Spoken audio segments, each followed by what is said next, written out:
Getting in here with various blocks just to get off the high spot here would be nice.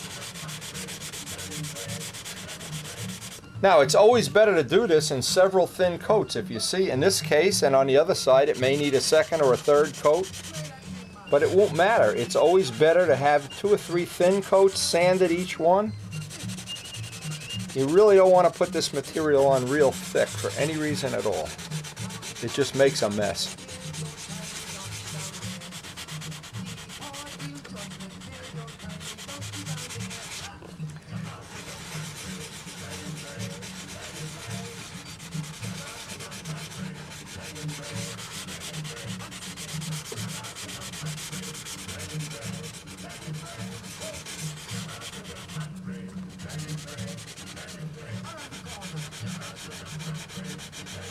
Now what has to happen is by the time you're done, all the edges have to be feathered in. You can't see a hard edge where it begins and where it ends.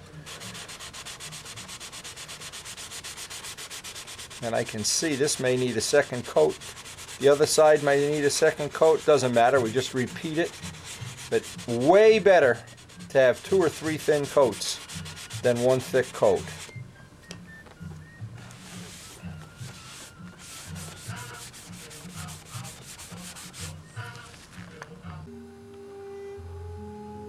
Now, it's always a good idea, any of the spots that have that red lead on them, any of the little spots, it's always a good idea, I think, in Brodak primer is a good thing, but I just noticed I don't have any.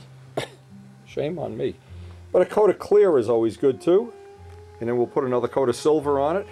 Again, what's nice about this, we can put silver on, clear, any combination, clear and silver, sand it down until we're ready for that last coat.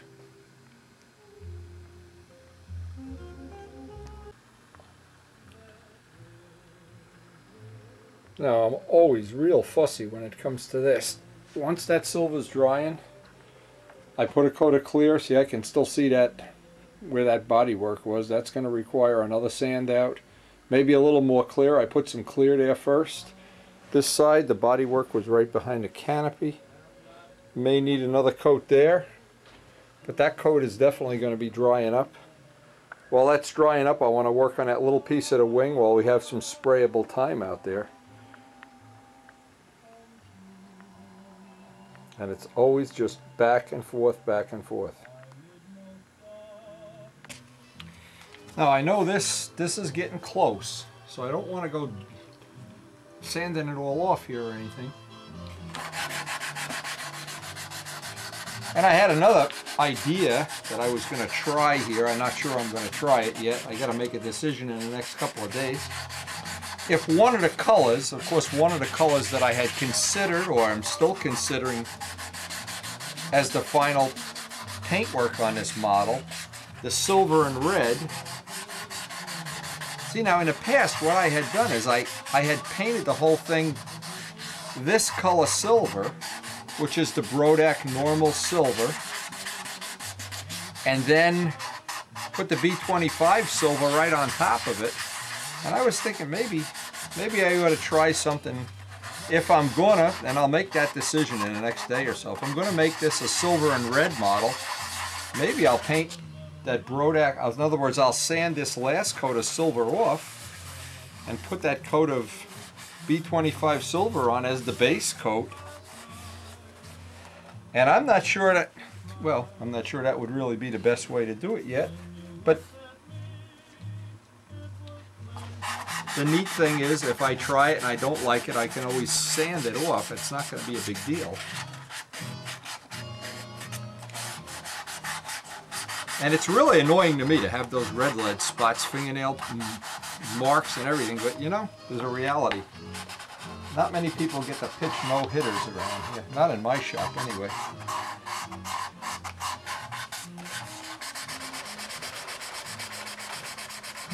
And it is a totally paintable day. Now all I need to do is paint that, and I have this touch-up spot out on a wingtip where the sheeting has a little ripple in it, and I don't dare want to go in there and disturb that sheeting. I don't want to get, you know, that enters into the area of being way too cute. Now I'm going to see when I paint this if this is going to come through in the final coat. Again, we're going to find out the hard way. Now this is the other issue. Now, of all things, it's on the bottom. Let me focus on this. I mean, that little dry spot, what it is, it's a high spot. It's on the bottom. And probably the roundel will partly obscure it, but it's where that sheeting has a little buckle. I guess what's happened is it isn't really attached to the rib there. I'm guessing. Maybe I could get in there. I'm not sure. I'm not sure how I should do this. Try to get a little pinhole in there maybe and glue that down to the rib. I'm not sure. But I'm going to eventually just sand this over again. Maybe one pinhole in there would do it. I have to think about how I want to do that over a nice cup of Gervalia coffee. And then try to get out there before it gets dark. Because we really have a limited amount of time here. There's just been so much work in the shop and so many... I'm not complaining, believe me. I'm glad. I'm usually not that busy this time of year, but it's been a busy time. Now I always, and it's my own personal thing, I always pride myself on being able to figure out how to do these things. However, this one looks really difficult because first off, I can't pick up a rib under here. I don't know if the rib is broken maybe, or it isn't attached to anything. So I'm not sure what that's all about. Now I had thought about a couple of things here. I was going to try to run a pinhole down there. That's really not going to do me much good. So I'm going to abandon that approach. And I think what I'll do is, well, give me a piece of sandpaper. Just, if all else fails, I've been hitting this every time I spray it with just a couple extra coats of dope. I keep in mind, in the bottom, really nobody's going to see this, that's for sure. But you know what? I'll definitely see it. Guaranteed Joe will see it. Now, as that comes through, see, here's the problem. Normally, if this was solid wood and not silk span, we could just put some, well, some thin CA on that, but I'm a little hesitant to do that. So what I think I'll do is I'll try thick. Let's just see this. See, because what I want to do is seal that raw wood. I don't want that raw wood coming through. And of course it's on the bottom, so I'm not gonna go to Paranoiaville with this.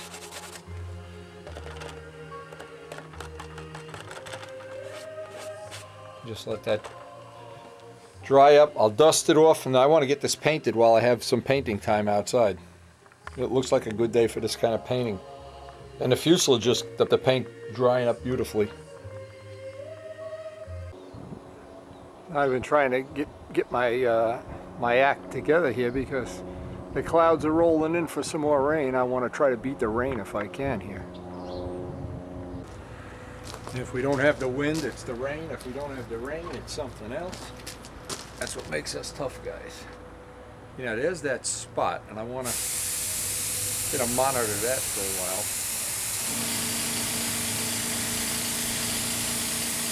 Yeah, I've been thinking about that B25 silver trick, but I'm not committed to trying it yet.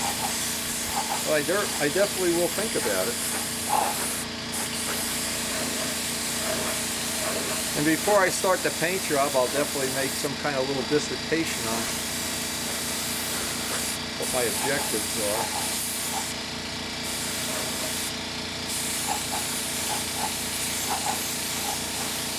But since this scoop is one of the focal points, I wanted it to be perfect. There's a little scratch out there, a little scratch out there. Right there. Actually, one thing that did come out real nice on this, the filleting back here is real nice. So maybe if nothing else, we got something to be thankful for. But I just have I have this disgusting feeling that the rain is coming back or something. I wanted to get this drying. And once this paint is drying, I sleep a lot better at night. And there's a couple of bad spots on this. I'm going to give this another coat, especially around the edges. It was thin on the edges.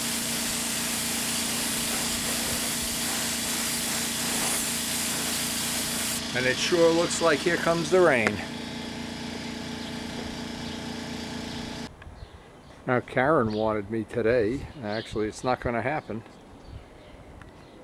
She wanted me to, well, start cleaning up the pond and the yard and raking and get branches down from the storms, cleaning out the garden beds. But you know what? I was waiting until we'd get some paint drying, but it's not happening today.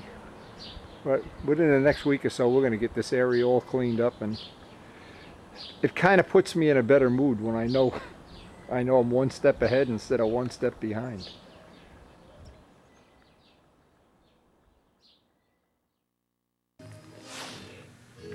It's always good when that paint is drying.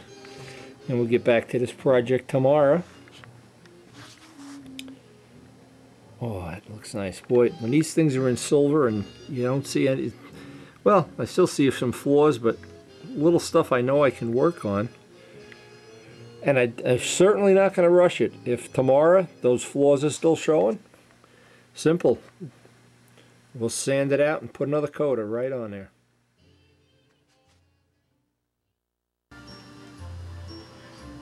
Now I asked as a special favor to Rich Wallbridge if he would send me all the photos that he had of the silver and the red Spitfires, and thank you, Rich. It looks like I've got a bunch of them here, but because I have a black and white printer, I'm unable to print these out. I'm going to see if I can get somebody to print these out for me.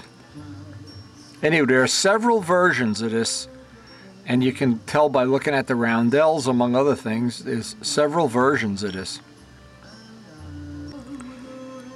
Now my intention is to do a fantasy one, so I'm going to copy some of the things on this. I like the red stripe, I like the red spinner.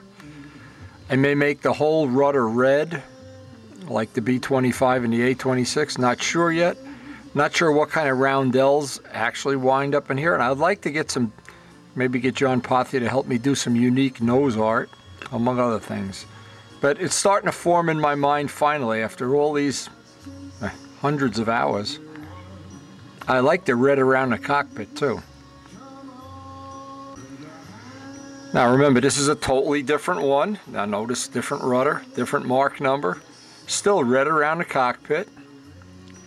And I really don't know the significance about if this is a squadron, or I really don't know much about it. Obviously it has the British roundels. But we're gonna play a little bit of mix and match when we do this, because there are several of these. In fact, the one I remember the best was the one I saw in Duxford, and I'm not sure if that may be one of the ones we have the pictures of. And maybe somebody can figure out what the significance of that nose art is. Anyway, and I like the red spinner too. This is definitely one of my favorite photos here.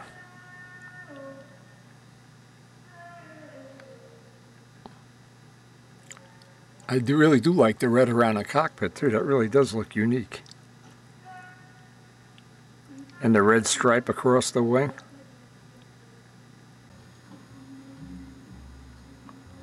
Anyway, by having these on my computer, I can refer to them, look for some ideas.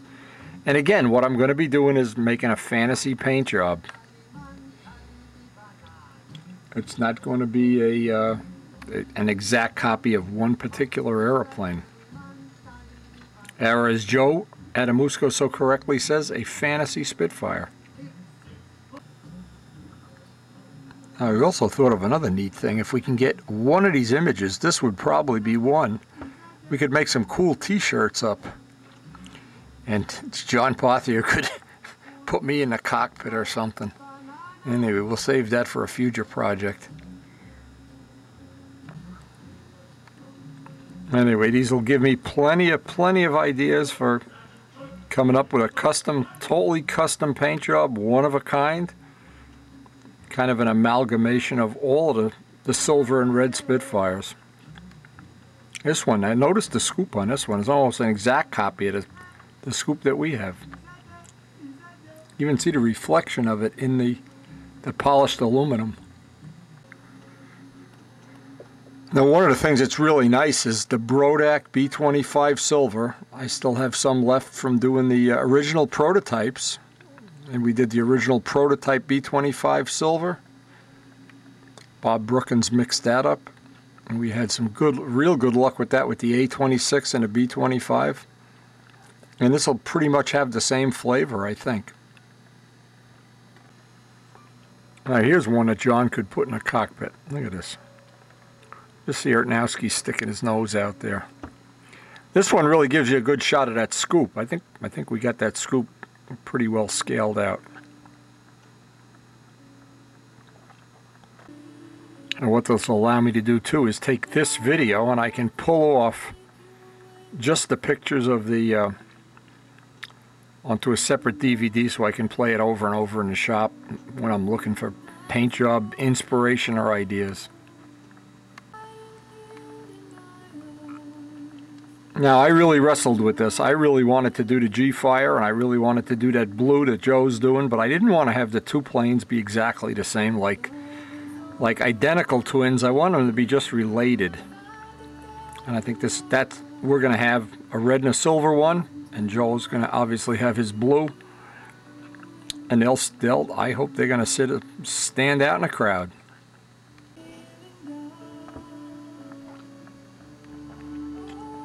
Anyway, and in the next couple of days, we're going to put the final little touches on the silver. I'm going to decide if I want to put that silver sand off all the old silver and put on the new silver first, or paint over it. I need a night or two at least to think about that, but we're sneaking up on having all that silver, all the little dings and dongs all taken care of.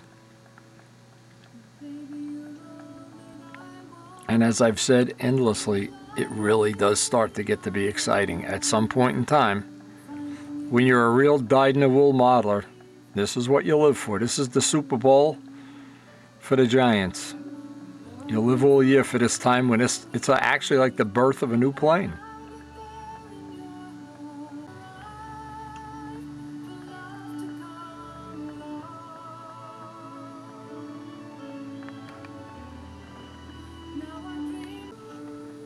This guy's even got the right rudder.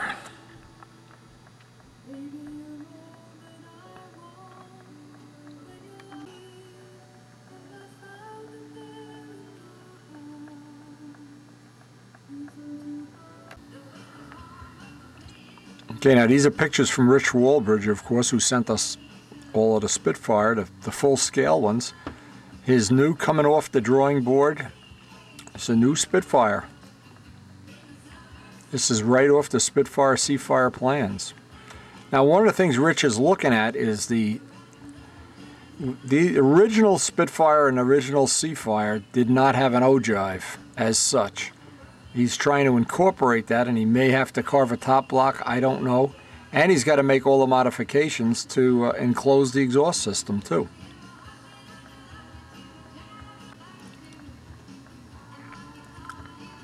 Yeah, it looks like he's been practicing up making some molded cowl parts, stabbing elevator parts.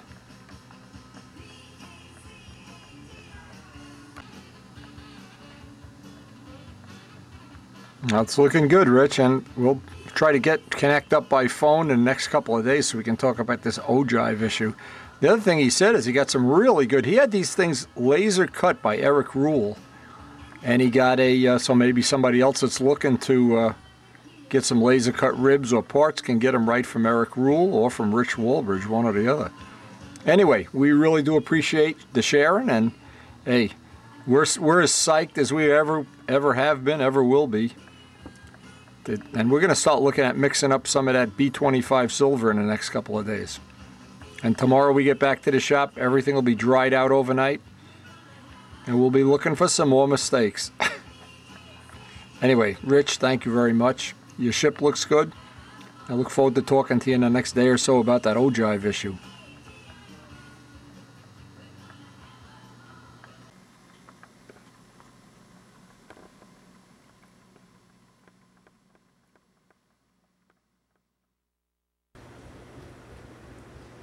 Now again, we've beat the birds, and I want to see how all that work we did yesterday, how those last coats of silver are drying up.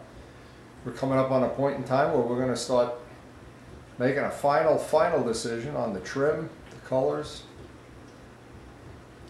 It couldn't be more exciting than this. I took this down off the rack and I wanted to see, you can still see little dry spots where the repair was, where we did that. A little dry spot back there, very small. The ones on the front here I think are pretty well done.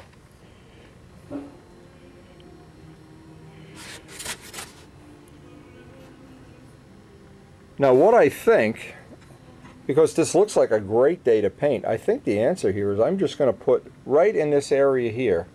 I'm going to just sand it ever so lightly, put one coat of clear on, let it dry for about an hour, and one more coat of silver, and I think that's going to finish that up. I don't think we can get this a whole lot different. And then while that's drying, it's going to give me a chance to make a decision on the paint, mix up the paint. I wanted to do a little dissertation about how I want to do the paint on this. But first I want to get this sanded and get this outside drying. It looks like we have a fabulous day for doing some painting. Now I like to start off every day by just getting rid of all the old sandpaper, cleaning out the water, getting everything nice and clean. And by the way, warm water works just a tad better than cold water. Now all I want to do is pick out the high spots here. We're not far from having this pretty well, I call it buried in paint, but that's really not the right word.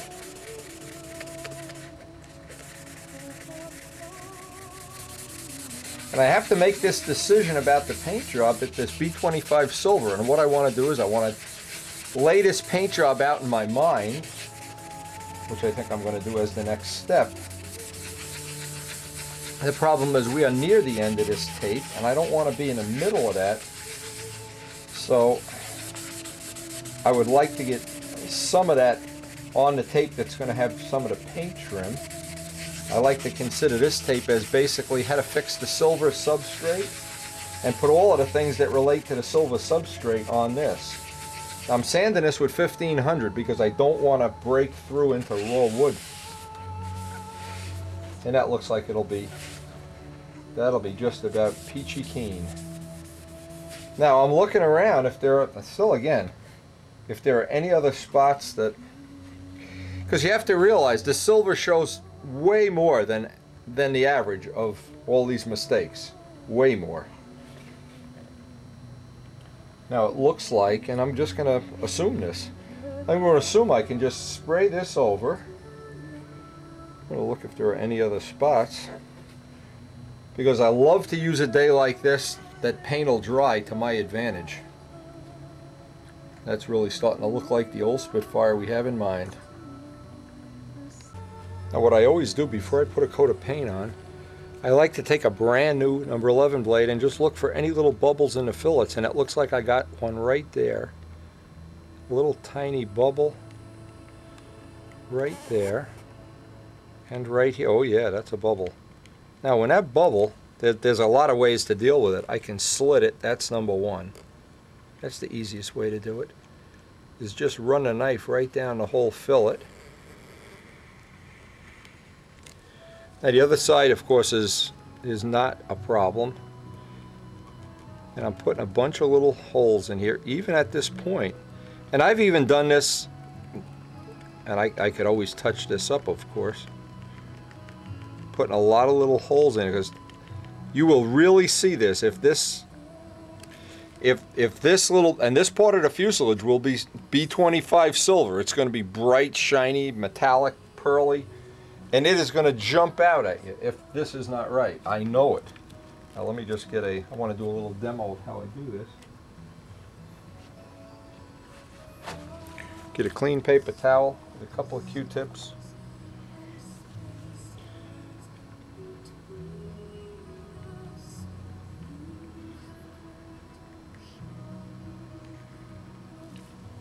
Now the first thing is I take this in one swipe. As soon as I have that swipe,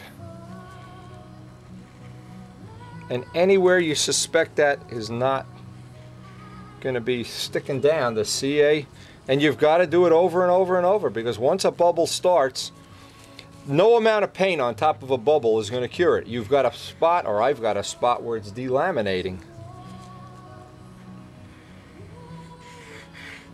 Now immediately you see the CA starts to kick off, and I just let that sit without kicker for a couple of minutes while I work on something else. I'll just don't spray it with kicker. I get the folded back 600 sandpaper, get right in that groove. And I think, but of course it's my own personal prejudice, that I like the way everything looks when it's got 90-degree edges. It looks very defined, like the Testarossa does. But you really have to keep after the fillets every time you, any fillets really, because that dope wants to shrink constantly. It does not want to stay down in the groove. And what I want to do is I want to take this section where these fillets are being a problem, and this is 1500 paper, the yellow back.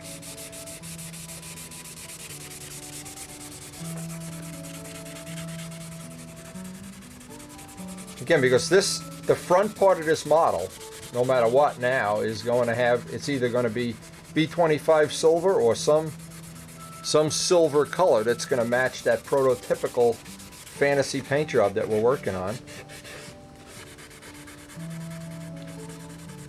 And Joe Adamusco, many times we've talked about this, of just stealing parts from this Spitfire and that Spitfire, and because we're not building a scale model, we can give it that Spitfire flavor and look. And a good way to look at it is like the way modern car companies make the Mustangs and things that look like similar to the Mustangs of the 70s, but they're not really. They're modern.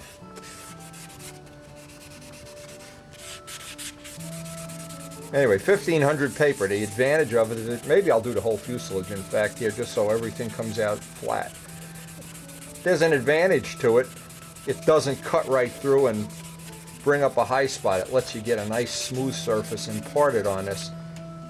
And it only take me a half an hour to get the whole thing flattened out and ready. And you know what? Maybe that's what I'm going to do here as I make a final decision. I'll flat sand the whole thing down with 1500. And I'm looking very carefully at other little spots that this was a problem. It looks real good right now. That looks real good.